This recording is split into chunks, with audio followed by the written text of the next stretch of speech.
Meet Star. She's a wanhong, a phrase in Mandarin that refers to a new generation of Chinese internet personalities who are often live streamers. Wanhongs like her live stream their day-to-day existence to their online fans, sharing everything from mundane train rides to elaborate meals.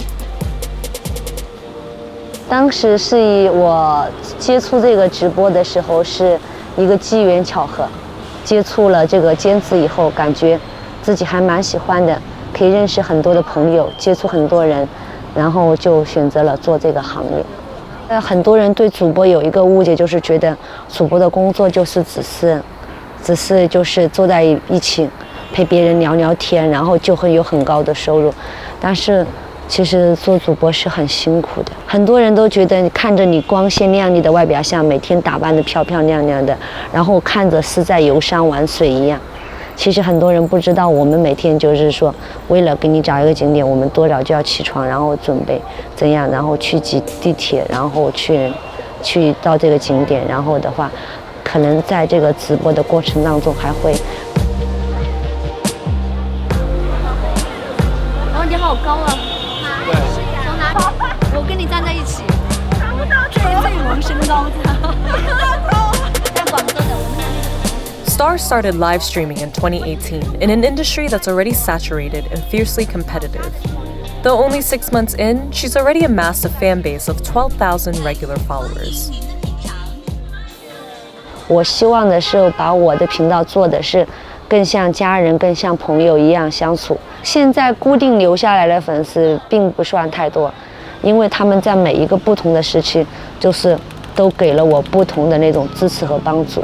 而我能够就是坚持这么久做下去，也是因为有他们一直在背后支持我。我在室内直播的话，如果遇到难一点的事情，应该就算是黑粉的攻击吧。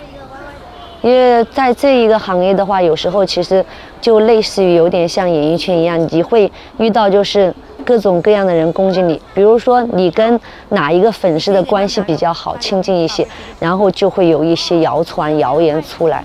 就更多的时候，如果说我在室内直播间遇到这种情况的话，我就会选择无视它，禁言。Star is also known among her fans for wearing hanfu, historical Chinese garb that's become trendy again in recent years among Chinese youth. 当我第一次穿出这些衣服走到街上的时候，我发现就是有很多人很认可我们中国的这些传统文化，然后发现了有很多的这种汉服爱好者。然后也觉得自己如果穿这个衣服出来，是能够宣扬一下咱们中华的传统美德。我希望做直播是以这个为开始，然后就是说自己在慢慢的转型。我的梦想其实是希望自己就是能够自己回到家乡，回到四川吧，然后的话自己做一个就是咖啡厅啊，或者是书馆啊之类的，比较一点文艺一点的生活，这是我比较理想的。